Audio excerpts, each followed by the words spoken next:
seen the wishing well, but I don't throw pennies down below. I've seen a shooting star, but I don't follow where it goes. I'm not the superstitious kind. You were always meant to be mine.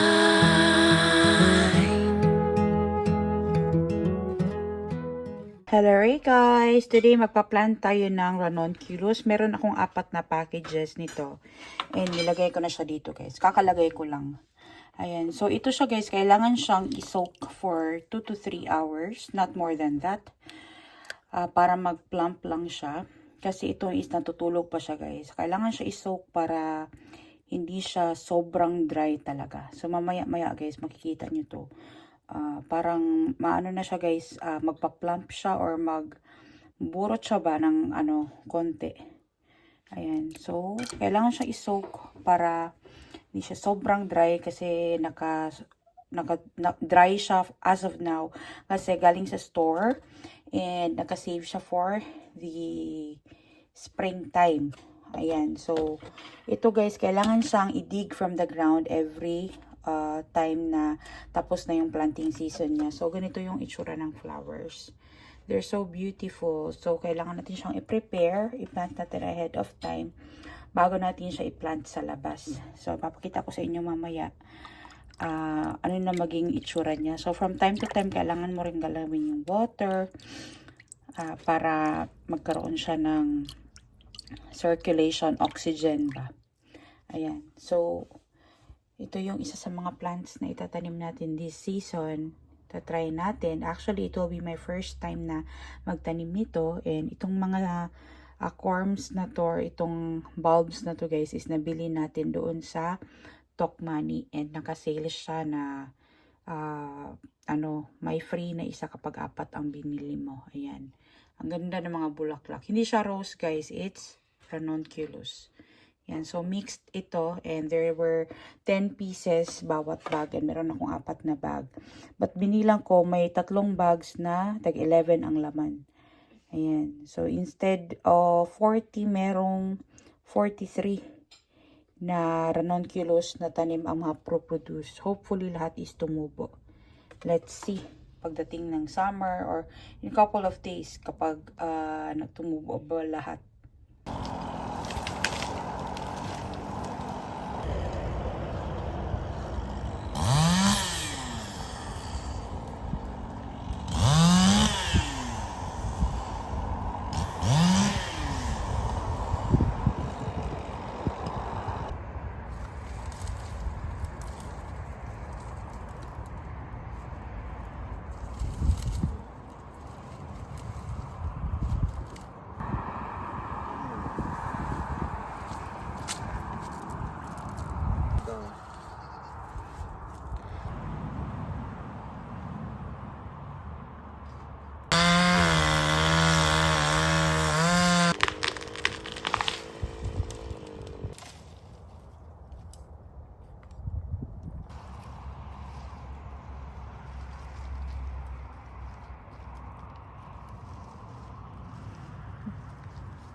Hello guys! Kakapasok lang namin galing kami sa labas.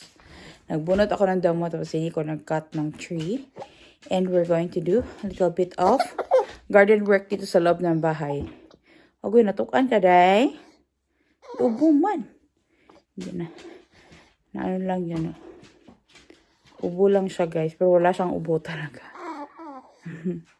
Ganito na yung itsura ng ating ranunculus guys na corms. So, tumaba na siya after nating na-soak for 3 hours. So, itatanim natin siya na yung ugly part down.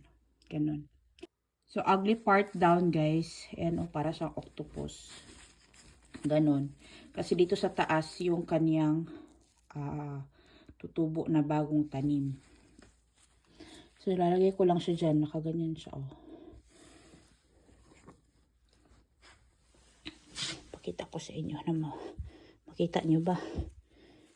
Basta parang ganyan siya guys. So meron akong 43 nito. Hopefully lahat sila is tumubo. Para meron tayong 43 plants ng ranunculus. Ayan na itsura niya. So ganyan siya. So andyan na lahat yung ating corms guys. And lalagyan ko lang to ng lupa. Lagyan ko pala to ng perlite yung aking lupa guys para magkaroon siya ng aeration. Saka maganda din to sa mga seedlings and other plants. Ayan. So hindi naman sobrang cover talaga. Kasi ito naman is for ano lang siya, preparation lang siya para sa pagtatanim. Hindi pa talaga ito yung final pot niya guys. Ita-transfer pa natin to later kapag tumubo na sila. So, dito gigisingin lang natin yung ating mga corms. Para sa summer, matanim natin sila. So, o kapag ano na, tumubo na. Pwede mo rin ito i-diretso na doon sa lupa. Pero kasi malamig pa masyado sa labas. Kaya dito lang muna sila sa pot. Okay na yan siya. Tayin lang natin to mga ilang linggo.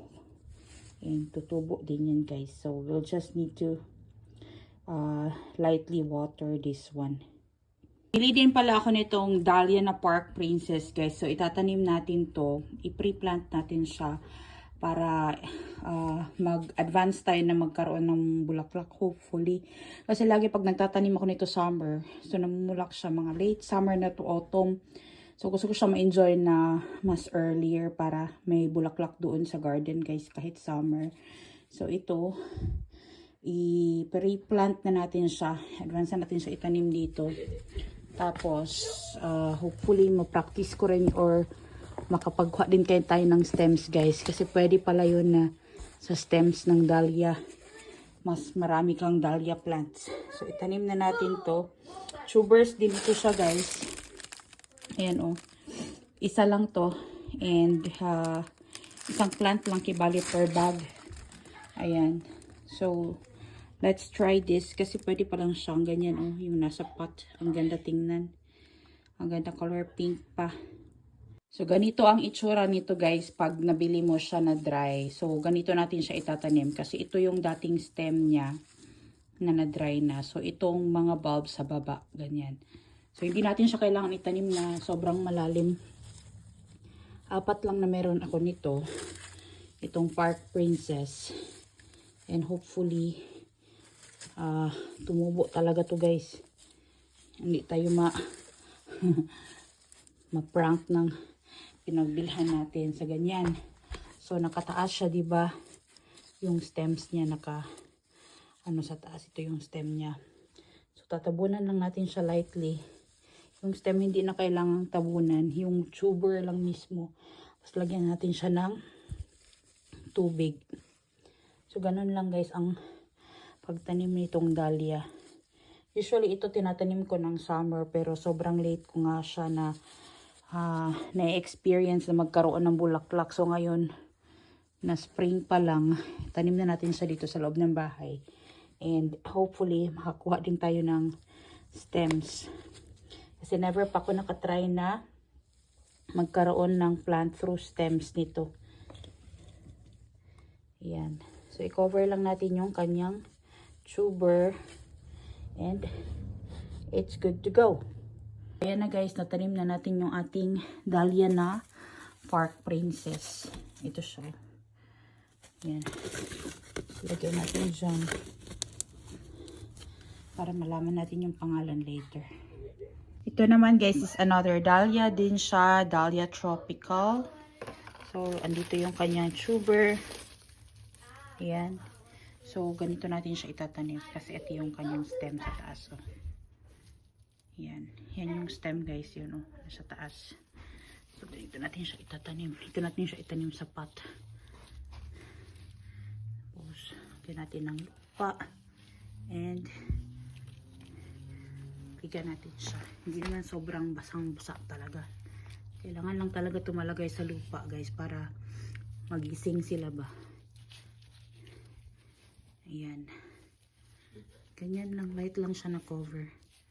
So hindi pa talaga yan yung kanyang final pot. Baka ilipat ko pa doon sa pot sa labas. Tapos meron pa tayong another dahlia dito. Ito is ilalagay natin dito para makita, nalaman natin anong pangalan yan. Meron akong mga tags andoon pa guys, lalagay ko mamaya. So ito naman another dahlia din ito, Dahlia Melody Dixie. So dito ko na naman siya itatanim.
Yan si Pimo guys. So Pimo! Ana Pimo la dari herko. Yeah, Pimo! Pimo, Pimo! Pimo! Daddy's going to give you some herko. Oy! Oy! Ay, ay, ay, she's so happy. Yan yung galing sa Haviki.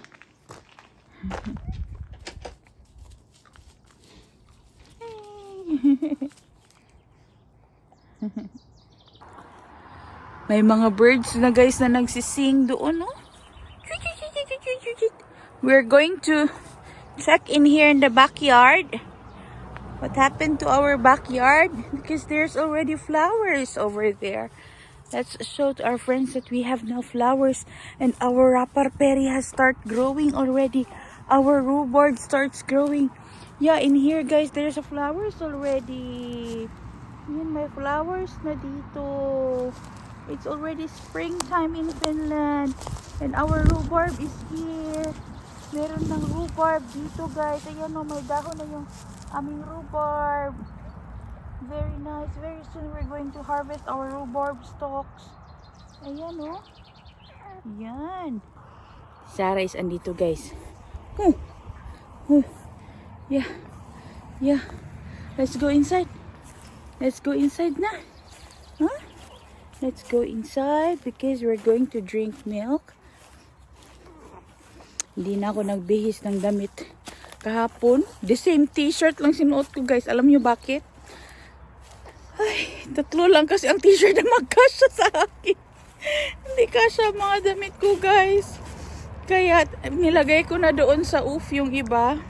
Kailangan kong bumili ng bagong mga damit. Kaya inulit ko lang yung damit ko kahapon.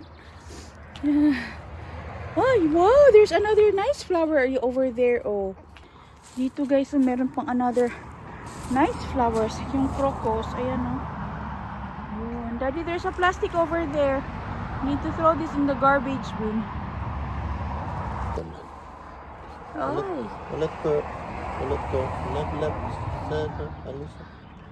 Sarah is love. Hi.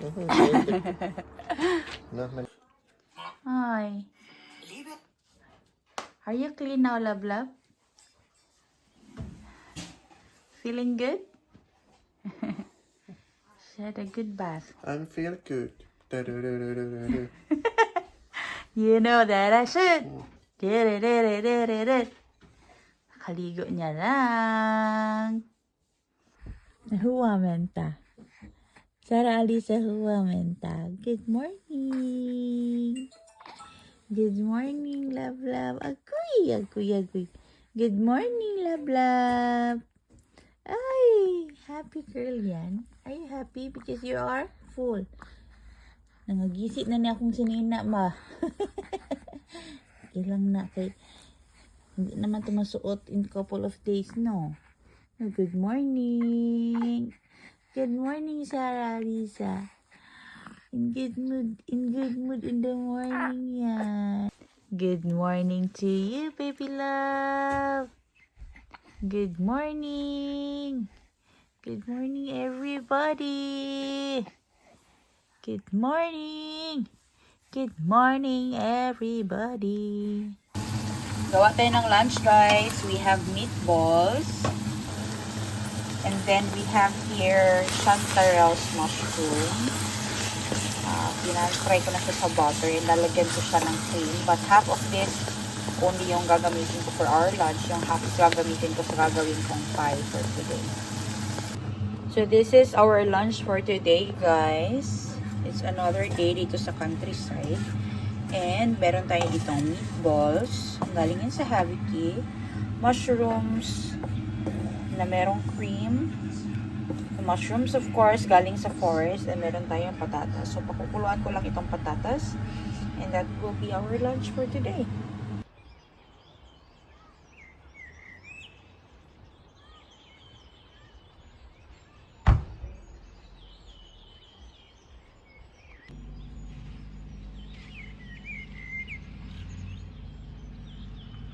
Hello, guys!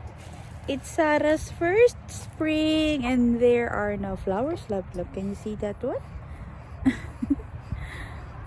May flowers na dito na tumubo sa garden namin, guys. Some flowers na natumubo. Alis kami, guys, kasi may kailangan puntahan si Daddy. Kailangan ng pagupit ni Daddy ng buhok. Yeah. Di ba dati, guys, mapansin nyo, kalbo lagi si Nico kasi sinishave niya lahat. Pero nung after nung nanganak ako, sabi ko sa kanya, patubuin niya na yung buhok niya. Kasi bagay naman sa kanya, he even look younger na meron siyang buhok. Siya yung tao na merong buhok na ayaw niya na meron. Kasi nga, ang hirap daw i-maintain. Pero yung iba naman na walang buhok, gusto nila magkaroon ng buhok. So ngayon, papagupit si Nico, sasama kami. Pero siguro kami is mag-iikot kami doon sa Prisma. Susunduin din namin si Anika. Say hi, love, love. Hi, everybody. Hi. Hi. Chut. Oh, we're taking the sun. Mr. Sun. Sun. Mr. Golden Sun. Oy. Oy. Okay, let's go na. I'll put you now there in the car seat.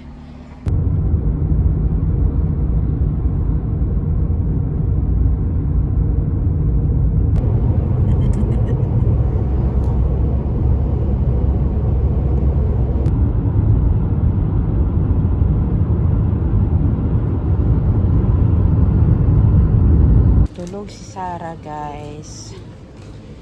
Ito. Uy. Nabaliktad naman na. Okay lang yan. Ganyan na lang yan. Hindi na natin galawin kasi tulog. So, andito kami sa candy section. Kasi Friday today. And bibili si Anika ng candies dito sa Prisma. The bag is there, Anika. Oh. Over there. Ayan. Bibili si Anika ng candies, guys. Usually, weekends lang talaga kami nagbibili ng ganito. Pero hindi lahat ng weekends, guys. Kasi, madalas hindi gusto ni Anika. Pero ngayon, gusto niya. Kasi, bili tayo. Nagpunta pala kami dyan sa Kulta Salpa, guys. Yung bilihan ng mga jewelry. Kasi, yung wedding ring ko, hindi siya magkasya sa akin even before.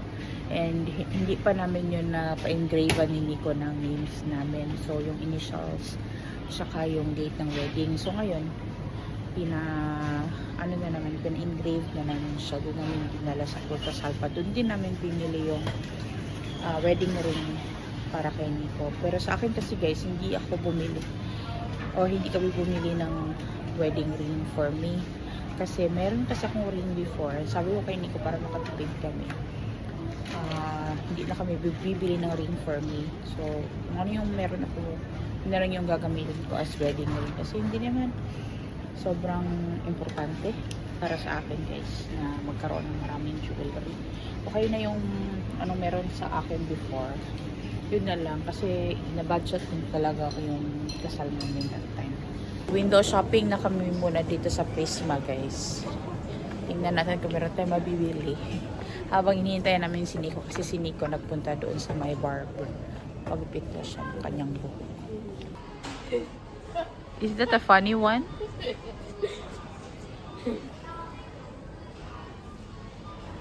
Toy minutes. Eiko. Kasunod sa Toy ng Kiria. The toy.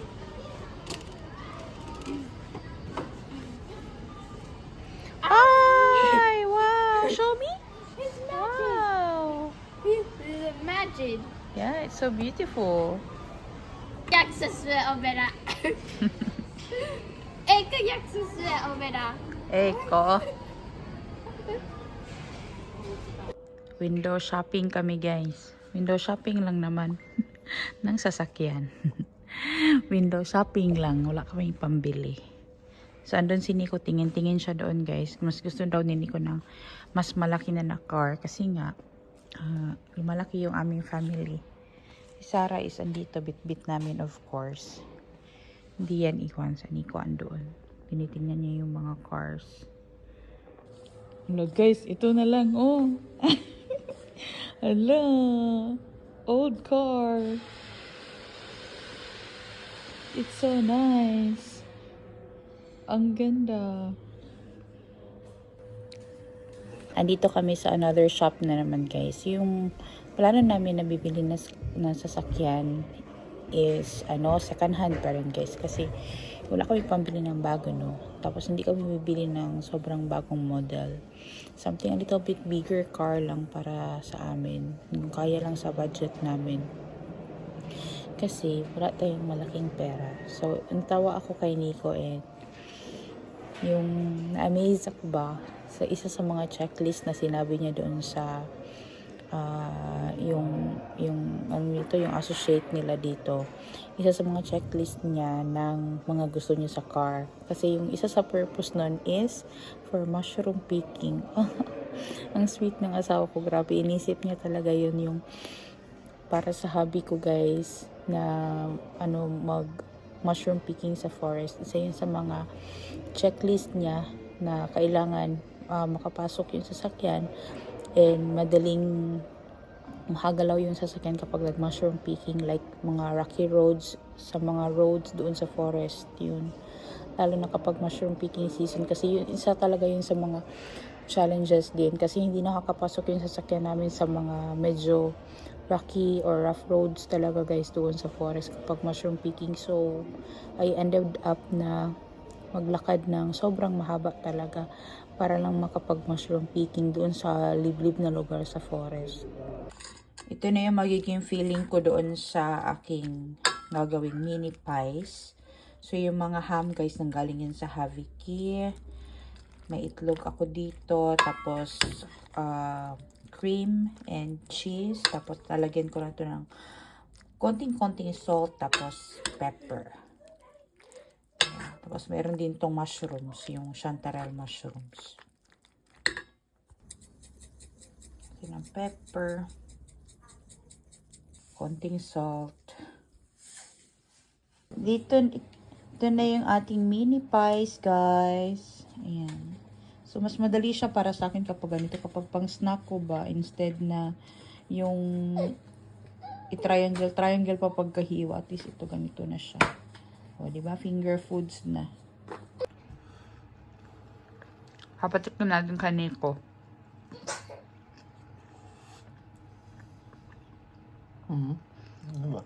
It's very good, na? Another day, guys. Alis na naman kami. Alis na naman ako, guys. I'm going to visit my great-grandma. Because grandma didn't see us for a very long time. We will ride broom again. Oh, ka-stocking ako. Kiyawa sa bata man. Uy, ganda man. Dito tayo sa forest guys ng tita ni Nico. Kasi, nagpatulong yung tita niya na, andun si Nico, turuan daw yung pinsan niya guys about dun sa cutting ng mga puno.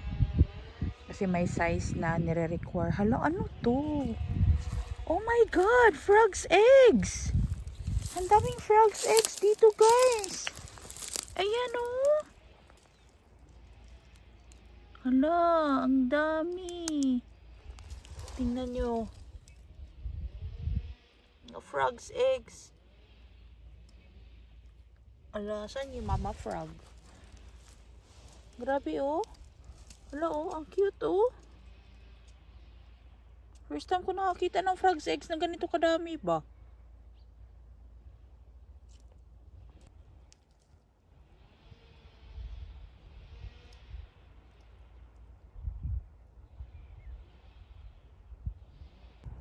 Di na ako pumasok doon guys kung saan man yun nagpunta si Nico kay andito yung mga bata.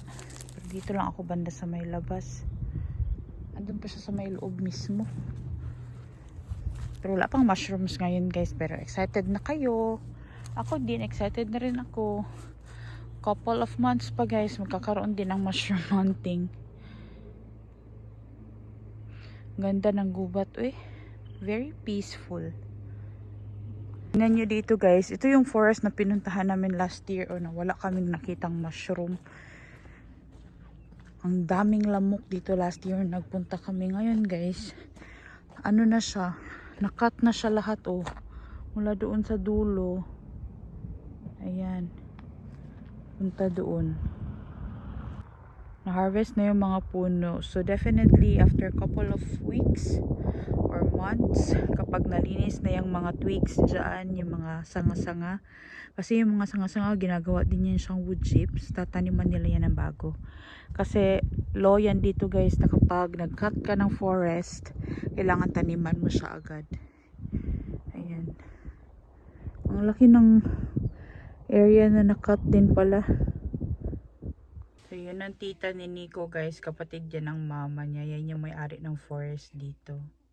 Punta si Nico guys kasi tulungan niya lang yung pinsan niya. Bigyan niya ng instruction pa. Kasi mas marami ang experience ni Nico sa tree cutting ganyan. Hindi ko rin maintindihan guys. Pa-explain ko kay Nico next time paano yung mga ganyan sa puno. Kasi may yan siya kapag yung puno na pag natumba yung puno, mayroon yan siyang sizes na kailangan. Tapos, depende yan sa company, may in-order sila na sizes. Tapos, parang, ang nakat is medyo maliliit daw. Medyo shorter daw yung pagkakat ng pinsan ni Nico. So, punta si Nico doon para bigay din siya ng instruction. I've seen the wishing well, but I don't throw pennies down below. I've seen a shooting star,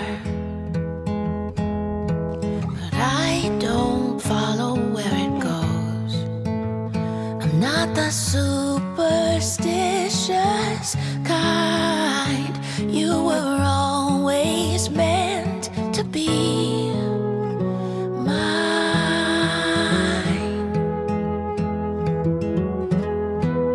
La la la la la la la la.